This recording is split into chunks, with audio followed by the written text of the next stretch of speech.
Hey, what's up, you guys? It's your boy 3 Stacks in this thing, baby. And I'm going to be going over an update on my True Draco build. I am recording like this for maybe like 3 more days until I get my table back in my house because I just moved.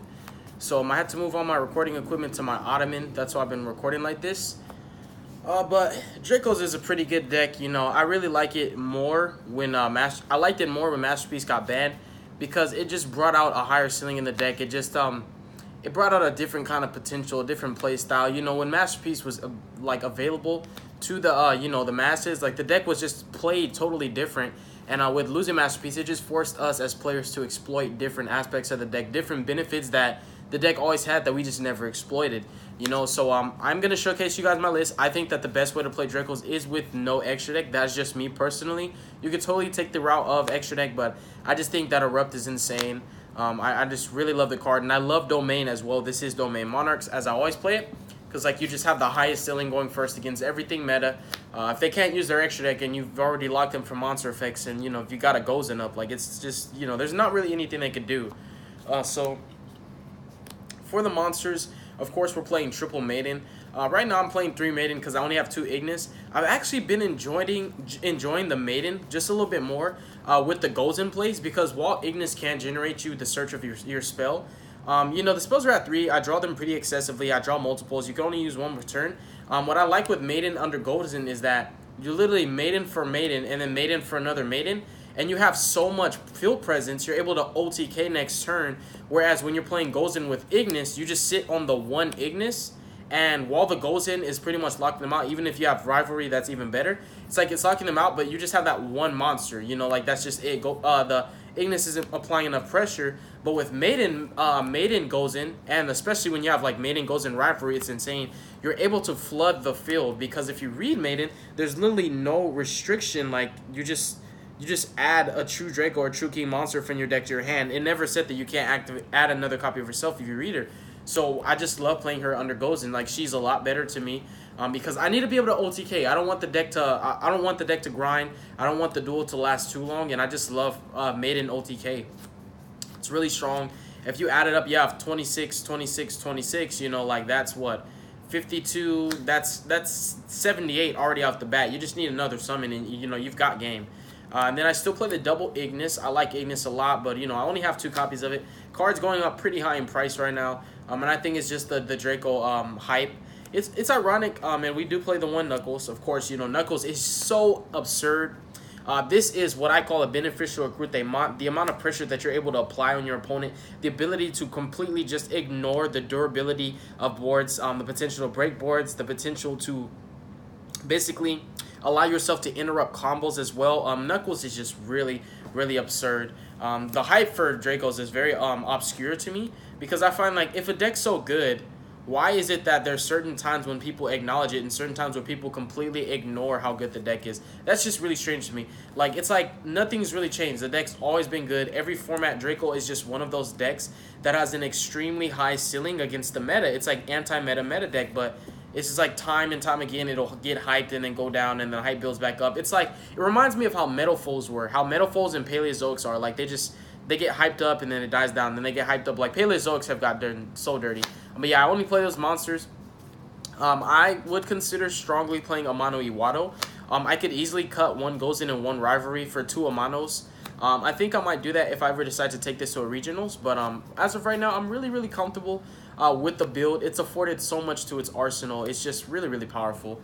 Let's go ahead and hop into the spells. We have triple double Ds and also 1 domain of the Monarchs, of the True Monarchs. I really like this field spell lineup. It's really perfect for me. You can play set rotation if you want to, just because we do play 2 field spells in the deck, but it's like you don't really need it. And then we still play the 2 Optimus Primes. That's pretty much it for, you know, your field spells. I love Domain a lot. It just floodgates out every single meta deck. Like, this alone, without the assistance of like anti-spells, and you know, is already too much. But then when you add in the anti-spells and the Monarchs Erupts, and then you flip and a Rivalry or a Gozen, it's like, what much can they do? You know, unless they have an evenly, they really just, there's nothing they can do. So we have you know, those, and then we have the base of the draw engine. We have triple Heritage. We also have triple Disciples, You know, the True Draco spells are pretty insane.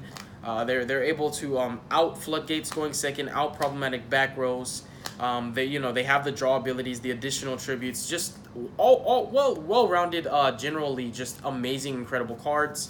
Of course, we're playing the card of Dank. I don't understand why this deck plays this card so well, but like this is one of the best decks that you can play Demise in. It doesn't make sense. It doesn't. It's very degenerate. We have triple Pot of Duality. Now, most players would play 2, but I actually like the 3. I like the ceiling of the card. It's not necessarily an exponential increase, but every increment counts. Every little bit counts.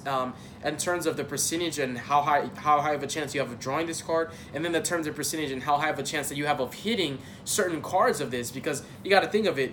You're revealing 3 cards from the top of your deck, but almost everything in this deck is at 3, so you have a very high chance of seeing pretty much anything that you want to see. Especially when you're playing them at 3, which I love Duality just for that. It gives you better food for your diagram to pop, because sometimes you have that hand where you just don't have any of the True Draco spells or traps to pop, and those are the better ones to pop with your diagram to get more value out of them. I still play 2 Desires.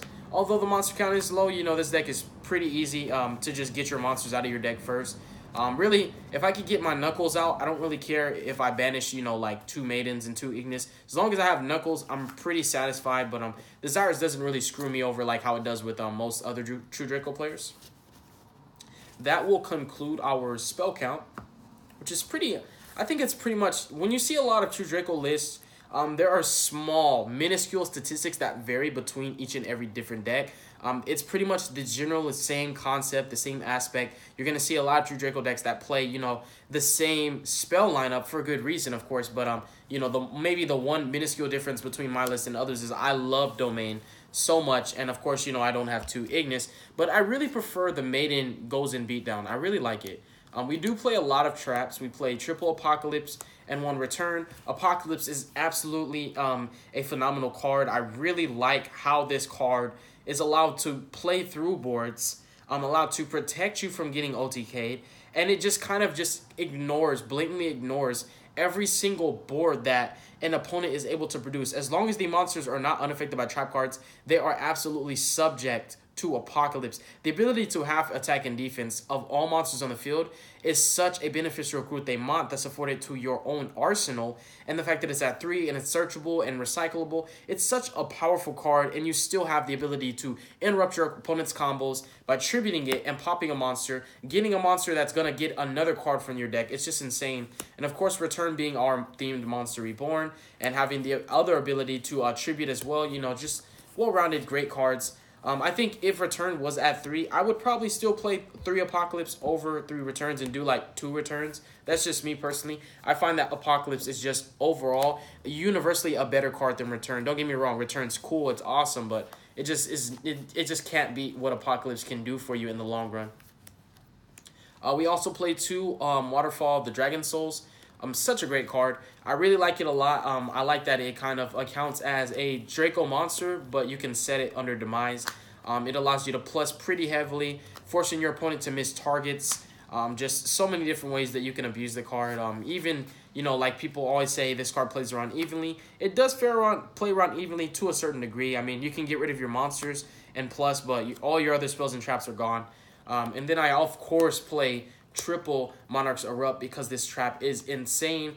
I don't understand why people find that Winter Cherries is better than playing this. This is ridiculously powerful. It is a skill drain that does not apply to you. It only applies to your opponent. It is a one-sided skill drain. Even if they kill your monster, it will stay up for the entirety of that turn. It's too strong. It's too easy to keep it up. I play 3 because I want, not even one, I need, absolutely need. I will go through tenacious endeavors just to see this card. I absolutely have to. This plus any of your predominant floodgates is normally enough for your opponent to just not be able to play the game of Yu-Gi-Oh! We have triple Rivalry of the Warlords, and also we have triple Goes in Match. Goes in Match Maiden or Goes in Match Ignis, either way. I just don't recommend Goes in Match, you know, Knuckles, because that will be the only monster you can play. But Goes in Match plus Maiden or Ignis. Really prefer the Goes in Match Maiden, though. That's just way better to me. It's just such a powerful lockdown, because it's like your opponent can't flood the field, but you're able to just search a Maiden, tribute it, summon that Maiden, search a Maiden, tribute another trap, summon that Maiden. It's really broken. And then, of course, because Sky Strikers are still going to be predominant in the meta, and they do have searchable outs to your floodgates. To make sure that they cannot out your floodgates, you want to play 2 anti-spells and 1 Imperial Order to ensure that they can't, jammy waves or afterburner, any of your back rows whatsoever. And kind of just in general, an anti-spell is more than enough to stop them for the turn. And that's when they'll set all their spells, and you'll basically just start tributing your spells and popping their spells. And, they just don't ever get to activate them. So it's just so insane with this deck against the Sky Striker matchup. And just remember, if you're ever under your own anti-spell or Imperial Order, how easy is it to turn it off? It's as easy as A, B, C, 1, 2, 3. Tribute it or pop it with Diagram. As far as Imperial Order, there were even times where I literally used my Apocalypse to pop my Heritage, get my Heritage's Graveyard effect to pop my Imperial Order, because Imperial Order negates spells on the field but not in the grave, just so that I can play my Card of Demise, which, there are so many ways you could turn off your floodgates. Never really hurt you. It is not a 40-card deck. It is actually a 44-card deck. Why? Because True Dracos are insanely consistent. I think one minuscule modification that we'll make to my list is cutting Goals In and Rivalry down to two apiece and transforming these into Amano Iwatos, because Amano Iwato is so good against hand traps, as we already know. Card's fallen out of favor, but it's not that long ago that the card was just so predominant and powerful that people actually considered it to be ban worthy. But that is it for the deck profile. I hope that you guys enjoyed it. As always, leave your honest opinion and comments honest opinion and feedback in the comment section below. I'm always open for constructive criticism, advice, anything you want to say. I will definitely hear you out. Thank you guys again, and have a beautiful day. Peace.